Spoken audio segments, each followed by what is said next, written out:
Hi everybody, Terry Brown again in the man cave, and this is an area where I work on product.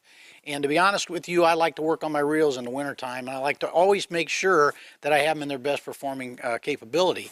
What happens is a lot of times everybody thinks you got to take them completely apart, break them all the way down, take them completely apart, but in reality most reels don't need that. It's a real good opportunity to lose product if you do that.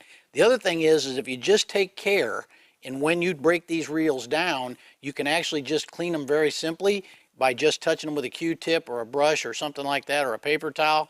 You can get everything that you need to get done without having to dismantle the reel completely.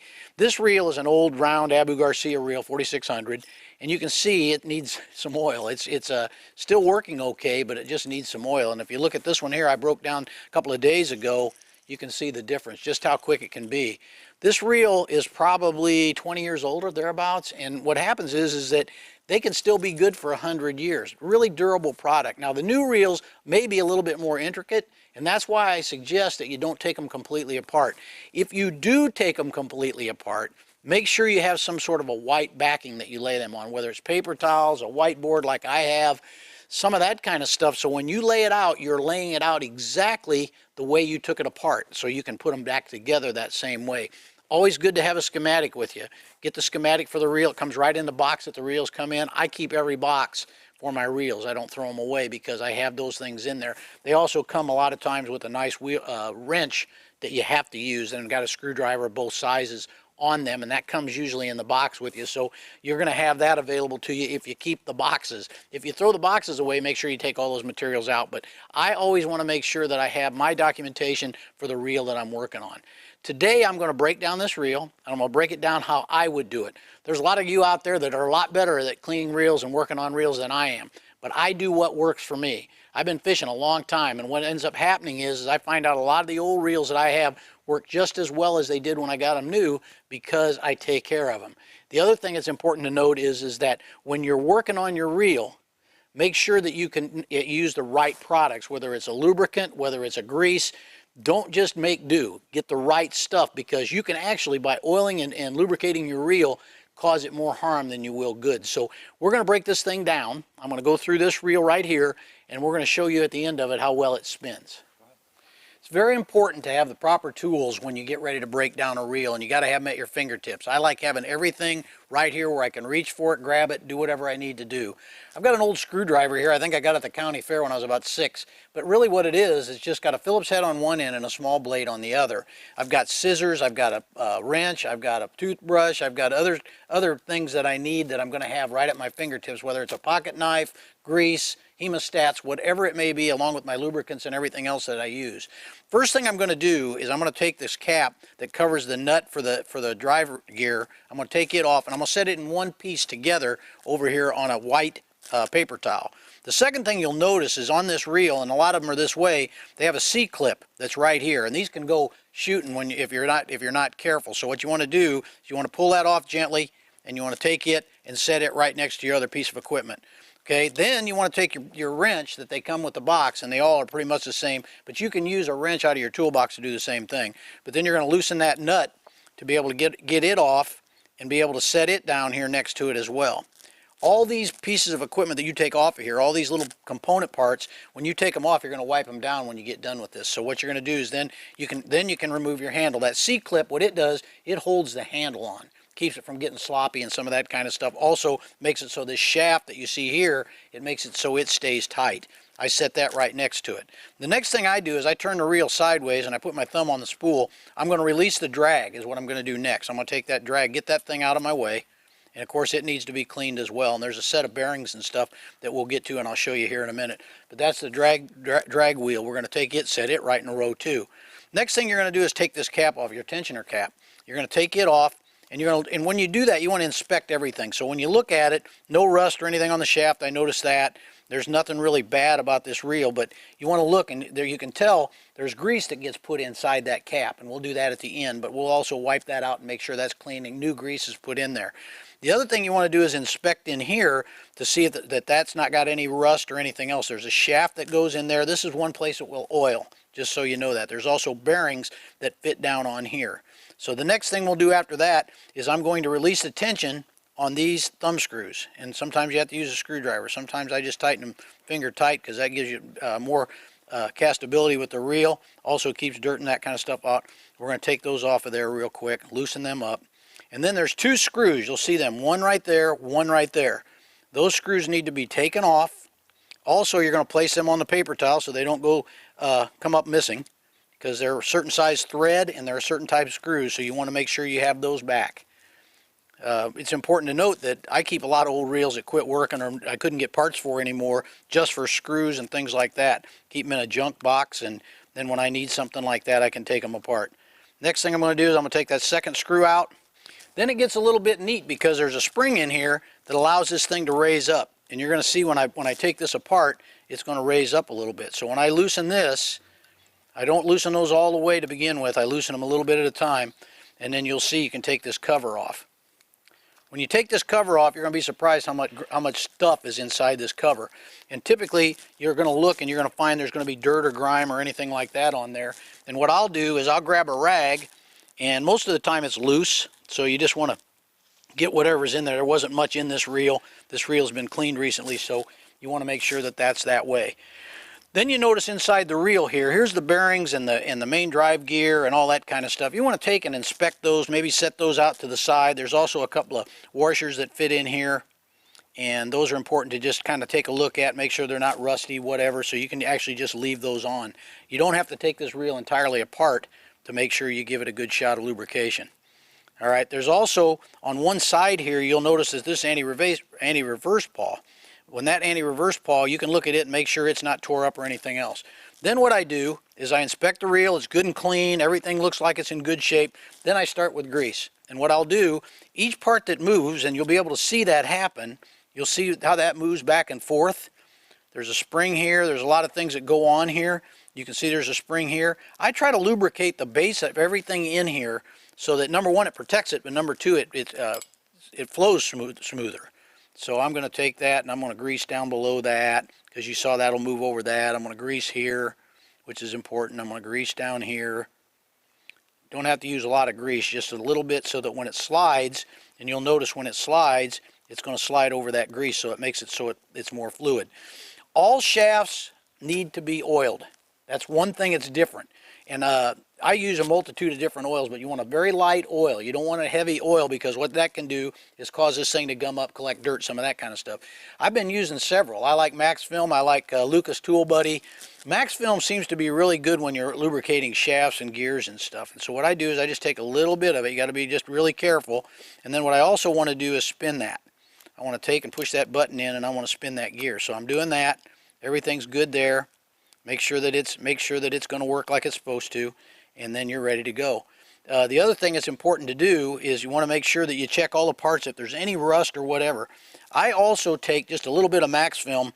Any place there's a shaft, it gets a little bit of oil. So, and it doesn't have to be much at all. You want a little bit on here, and you want a little bit on this shaft. Just keeps the rust from getting on there and keeping it to where it won't work anymore. So that's all you got to do. You can look at your drags. Your drags look good. You can take that off of there if you feel like the drag's not working appropriately. These old Abus had some of the best drags in the world, so they really weren't a problem. Got everything greased and oiled. Everything looks good. Okay, so now the next part is to put it back together again. And we have to do that by the same method we did before. You remember I told you about this cap? I'm going to take just a rag and I'm going to wipe inside this cap. Okay, I got a little bit of that. That looks good. I'm going to grease that, so when I put it back together, it's going to be ready to roll. So I put a little bit of grease in there right where it came from. I'm going to inspect all my parts, make sure that they're good and wiped off and clean. This is a good time to do that when you do this, because it's going to allow for you to be able to get to places you couldn't get. And again, just taking your time, looking at everything, making sure you got it clean. So I set it back where it was at. Reel handle, you'll see there'll be a little bit of dust or grime on the reel handle. You'll also notice when I get done here, I'm going to lubricate these. These paddles are round paddles. They're pretty nice paddles, but sometimes they just want to bind up because they'll get dirt or something in them. We'll also grease them at the same time. The other thing that we're going to do is, as I put this back together again, you're going to notice there's 2 or 3 steps that you do to put those back together again. So look at how this thing's set up. You look at your reel, you set it back over where it was at. Everything should go mesh back together again. If you have something that's not, This is not a place you force stuff. You just don't do that. You put it back together again when it snaps down like that did. You tighten your thumb screws back up, tighten them back up. It's back tight, back tight. You're ready to go. Now you can take that, what we talked about before is you're going to lubricate this first. And when you put the lubrication in there and then put the cap back on, it's going to allow that to work into that shaft to be able to make it so that it goes down better. I like putting this on first. This is your tensioner, and it's going to be able to tell you when you cast, how far you'll cast, because on these they didn't have any reverse brakes. So I just try to get them in a kind of a common spot. I kind of wind them in a little bit, loosen them back up, and make sure that they're going to do what they're supposed to do. And you'll find out when we put it back together again, we're going to see some things that maybe we didn't on the time before. I also lubricate this just a little bit more. You gotta be careful because you don't want to push this button too hard because it'll fill this whole thing up. That's perfect. Then I'm going to take the 2 screws that I took out. I'm going to put them back in. I'm going to do that in a systematic way as well. I'm going to take and put those screws in. Don't force anything. This is not a place you force anything. You're just going to try to take it and put it back together again in the best way you can. You know, these reels are older than most of the people that read Wire to Fish. They're very, very old, and the thing of it is they work every bit as good as the day I bought them. And the main reason for that is I do this every year. So I'm going to get those screws put back in there. They're going to be in there good and tight. And before you're done here, you're going to find out that you're also going to take the screwdriver and you're going to tighten up these just a little bit. They don't have to be super tight. You're not trying to keep them so tight you can't ever get it off of here again, but that's perfect as well. All right, now you're ready to put things back together again. You remember this little black insert that we had out there? We're going to take him all apart, wipe him all off, and then we're going to put him back in here just the way he goes. The thing about that is it's got a shape, the same shape as a shaft on this, and it'll slide right down and fit perfectly. Again, you've got enough oil in there that should take care of that for you. The next thing we're going to do is we're going to take our drag and we're going to put it on. And you got to make sure don't get it cross-threaded. You'll be able to tell by just spinning it. You can see the drag go right down. That's exactly the way you want it to go.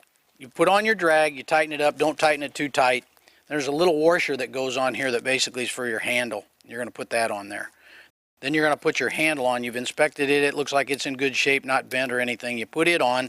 Then you're going to use the nut that's provided to be able to put this handle back on. There we go. We got it. You'll notice when we do this, as I tighten this, you'll notice that up in the top of this shaft will actually stick up just a little bit, and that's where that C-clamp goes. So I'm going to tighten it up. All reels are pretty much the same when it comes to taking them apart. Now, some of the newer reels have a lot more stuff on the inside of them, may have more gears. A good rule of thumb is that grease goes on gears and shafts and that kind of stuff get oil. So as you can tell, you've got this C-clamp. This is where it gets a little tenuous at times. So you want to take your C-clamp and you want to lay it on there with your finger just like that. You'll see it setting there. And then all I do is I take a screwdriver and I push the back side of that C-clamp and it's on. It's ready to go. C-clip goes right on there. Now you're ready to put the cap back on. So you take the cap, you line up the point on the nut so that it's square with the hole. So I'm going to take that and get that lined up perfectly, and I'm going to put that there. I'm going to take the screw that comes in there that we had to take off first. I'm going to put it back on there so it's good and tight. Now you're ready. Now what you do is, first thing before I oil this, I'm going to inspect it. Look at you remember what we had before? Now look at it, and that's just from a little bit of oil. Probably the last thing that I do each and every reel is I always like to get it. You'll think it's maybe a little bit funny, but what I like to do is give it a good coat of some oil. And I use Toolbox Buddy by Lucas. That's one of the products I like to use. Of course, we were using Max Film by Royal Purple earlier, but all I do is just give the reel a good little shot. And basically what I do is just put it on a paper towel and give the reel a good shot, the whole reel, everything. And the main reason for that, it's going to protect that reel. But the other thing it's going to do is it's going to lubricate as well, and in particular in the inside of the reel. What I'll do then is just let it set for just a second, and then I start wiping it, and I'll wipe the whole reel off. But here's the neat part about this, is that when you're done, the reel looks new again. It gets all the dirt and residue off of it because the oil cut through that. But the other thing is all the external parts are then protected. And I think it's important, you know, to have that kind of oil. And I've looked at all kinds of stuff, WD-40, all that, but this one seems to work really, really well. Doesn't leave a lot of residue, doesn't pick up dirt. The other thing that I do, that at the very end, I've got everything done, and one of the neat things about it is inside the reel spool, when you spray this down, one of the neat things about it is it will lubricate the outside edges of the reel spool. So you remember the reel as we had it before, now you've got a reel that spins freely. The other thing I'll do at the very end is I'll give this shot. These paddles will turn a certain way. They'll turn either good or bad. I always like to give the paddles a shot too, and I usually use Max Film for that. Royal Purple makes that product. You gotta be careful just to add just a little bit. Leave it set up, let it spin down on the hub, let it do its thing. Both of these, and they spin freely now. You can see they spin a lot easier than they did. And then I wipe off so I don't have any excess oil laying around anywhere. And I do that on all that, and then I check that real carefully. The last thing I'll do, very end, is a lot of people will grease their worm gear. And I don't like to do that. I like using oil. And the main reason for that is that you can continue to lubricate it. If you use grease, it collects dirt, and it really won't let that worm gear work like it needs to. So I just use a little bit of oil on it and give it a shot real quick. And then I'll spin it a little bit upside down so that the oil can run across the worm gear. And you're ready for action. This reel's an old reel, and it's an old Abu Garcia, but it'll last a lifetime if you take care of it. You didn't have to take the reel completely apart to do this. It's fine unless you have some problems with the braking or whatever. You don't have to do that. All you got to do is check it, inspect it, oil it, lubricate it, and you're ready to roll. And that's what we do here at Wired to Fish every winter. I go through these reels, each and every one of the reels I use, whether it's a new style reel, the old style reel like this one, they all get the same lubrication. So when I go pick a reel off the shelf, I have one break or have something go bad, I just grab a reel and I know it's already been lubricated and oiled. Great way to take care of them. In my world, it's got to growl. In my world, it's got to purr. It's about raw horsepower. It's about refined horsepower. It's about sipping the gas. And catching more bass. Give me the 2-stroke direct injected Pro XS. I'll take the supercharged Pro 4-stroke. Either way, you can't go wrong. So tell me, what kind of pro are you? Go to mercurymarine.com and take the online quiz to find the right pro for you.